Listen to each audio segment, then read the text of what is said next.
안녕하세요. 은퇴자산 만들기 재테크로 자유롭고 풍요로운 노후를 만들어가는 여러분을 응원하는 노원이 노회해봅니다. 2026년 유망 섹터 네 번째 시간입니다. 오늘은 자동차에 대해서 한번 볼게요. 먼저 타이틀 한번 볼게요. 걱정 없는 한 해 피지컬 AI 시대 승부처는 자본력과 데이터라고 나왔습니다. 운전자가 없는 택시, 커피를 내려주는 로봇. 이제는 더 이상 먼 미래가 아닙니다. 자동차 산업은 차를 만드는 산업에서 AI 로봇 데이터를 누가 더 오래 감당하느냐로 경쟁의 축이 이동하고 있습니다. 이 흐름은 사실 전시의 쇼케이스의 수준을 넘어서서 최근에 CES 2026에서도 자동차 기업들이 AI 적용을 가속화하는 방향으로 메시지가 정리가 되고 있습니다. 그러면 왜 2026년에 판매량이 아니라 체력이 중요하다는 건지 개요부터 한번 보겠습니다. 볼게요. 본격적으로 개하는 피지컬 AI 시대.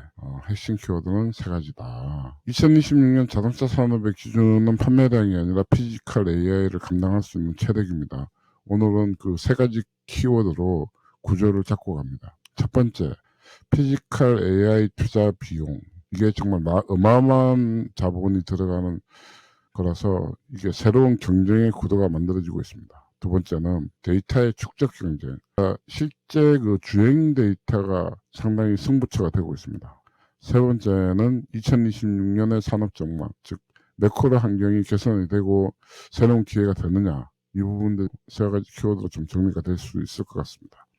최근에 완성차나 아니면 신형 EV 업체들도 공통적으로 비용을 낮추면서 자율주행 기능을 끌어올리려는 방향으로 파트너십을 발표하고 있습니다. 즉 자율주행은 기술뿐만 아니라 원가가 게임을 결정한다는 신호가 되고 있죠. 이제 첫 번째 키워드에서 피지컬 AI는 도대체 얼마짜리 게임이냐, 이걸 한번 들어가 보겠습니다. 하드웨어 차별화가 이제 끝나가면서 자동차 회사들이 찾은 돌파구는 피지컬 AI, 자율주행은 옵션 기반 수익 구조를 가지고 가려고 하고 있고, 로봇은 물류 서비스로 확장이 되고 있고, 그리고 데이터는 반복적이고 예측 가능한 수익 모델을 만들 수 있다는 겁니다. 그런데 여기에서 바로 현실적인 장벽이 나옵니다. 첫 번째, AI 데이터 센터의 구축 비용은 최소 5조 원 이상입니다. 데이터 양이 어마어마하거든요. 그리고 두 번째, GPU는 3에서 5년마다 교체를 해줘야 됩니다. 그리고 세 번째는 피지컬 AI 학습 토큰은 기존 생성형 AI 대비해서 최대 10만 배입니다. 그 이유는 조금 이따 말씀을 드릴게요. 결론은 간단합니다. 탄탄한 현금 흐름을 가진 기업만 참여가 가능한 게임이라는 거죠. 최근에 현대자동차그룹이 엔비디아와 함께 AI 팩토리, 즉 슈퍼컴퓨팅과 학습 인프라를 구축한다는 발표가 나온 것도 바로 이 체력 싸움에 대한 대응으로 볼 수가 있습니다. 그러면 왜 토큰이 그렇게 늘어나느냐, 다음 슬라이드에서 비교 그래프를 한번 찾아보겠습니다. 피지컬 AI가 왜 돈이 많이 드는 AI인지 직관적으로 보여줍니다. 언어 모델은 사실 텍스트용으로 토큰의 중심이지만 피지컬 AI는 센서 데이터, 3D 공간 인식, 그리고 실시간 의사결정이 함께 들어갑니다. 즉 현실 세계를 완전히 이해해야 되니까 데이터의 양과 연산량이 기하급수적으로 늘고, 그래서 물리적인 AI와 컴퓨팅 파워 그리고 데이터 센터 투자가 핵심이 됩니다. CES 2026에서도 자동차 산업의 AI 적용이 소프트웨어의 기능적인 부분뿐만 아니라 개발성 체계와 학습 인프라까지 확장되는 흐름이 반복적으로 언급이 되고 있습니다. 그러면 인프라가 체력이라면 승부의 기술은 그 다음에 뭘까요? 인프라는 베이스라는 얘기죠. 실제로 승부의 기술은 바로 데이터입니다. 다음 장에서 볼게요. 많은 분들이 그러면 2026년에 완전 자율주행 상용화가 되느냐라고 묻고 있는데, 아직은 아닌 것 같습니다. 대신에 2026년은 데이터 축적의 해라고 못 받고 싶습니다. 여기에서 테슬라가 왜 강한지 설명이 아주 깔끔하게 나오겠죠. 테슬라는 하루에 45PB의 주행 데이터를 취합하고, 이 규모는 유튜브의 하루 업로드 양이 약 30PB 정도 되는데 50% 많은 수준이거든요. 그리고 이 데이터는 자율주행뿐만 아니라 로봇이 물리적인 법칙을 배우는 데도 쓰입니다. 결론적으로 피지컬 AI의 경쟁력의 본질은 누가 더 많은 데이터를 실제로 쌓았는가입니다. 테슬라는 분기 업데이트 자료에서 FSD의 지역 확장과 로보택시 서비스 준비 등을 언급을 해왔습니다. 데이터를 학습하고 배포하는 이 선순환의 구조를 계속 키우고 있는 겁니다. 그러면 테슬라의 데이터 복리가 그래프로 어떻게 보이는지 다음 슬라이드를 한번 보겠습니다. FSD 시스템은 실제 도로에서 수십억 마일을 주행하면서 계속 학습을 지금도 하고 있습니다. 이 누적 데이터는 경쟁사가 따라잡기 어려운 핵심 자산이기도 하죠. 2021년 이후 데이터 축적이 가속화되고 있고 FSD 버전 12 출시로 AI 기반 엔드-투-엔드 학습이 강조가 되고 있죠. 경쟁사 대비해서 10배 이상의 데이터 차이가 발생하고 있습니다. 그래서 테슬라의 핵심 경쟁력은 리얼 데이터가 아닌가 생각을 하고 있습니다. 여기서 핵심 문장, 방송에서도 한 번 더 강조를 드리겠습니다. 데이터는 시간이 지날수록 복리도 쌓이기 때문에 선점을 하는 효과가 크다. 그리고 국내 대응 파트가 중요합니다. 현대자동차 그룹이 적극적으로 지금 따라가고 있는 중인데 엔비디아의 블랙웰 GPU를 5만 장 정도 구매를 했고 2026년 3분기부터 카 기반의 자율주행 데이터를 축적을 하고 있습니다. 참 늦었지만 따라가고 있는 중이죠. 자동차 그리고 로봇 스마트 팩토리로 학습을 시키고 있고 그 스마트 팩토리로 또 확장을 하고 있는 즉 제조업에서 피지컬 AI 기업으로의 전환을 시도하는 게 현대자동차가 지금 하고 있는 일입니다. 그래서 최근에 현대자동차 주가가 되게 많이 상승을 했었죠. 현대차 그룹과 엔비디아는 블랙웰 기반의 AI 인프라 구축 및 자율주행, 로보틱스, 스마트 팩토리 전반에서 협력을 한다고 발표를 했고요. 그러면 이제 마지막 파트인데 2026년이 걱정이 없는 한 해가 정말로 가능한지 매크로 환경을 한번 보겠습니다. 2025년에 자동차 섹터의 부담은 관세, 그 다음에 수요 둔화였고 2026년에는 부담이 좀 완화가 되면서 첫 번째 관세율은 25%에서 15% 하락이 되었고 글로벌 자동차 수요는 약 플러스 3.5% 정도로 확대될 것 같습니다. 그리고 인프라 투자 역시 확대가 되고 그래서 좀 순풍을 기대를 하고 있습니다.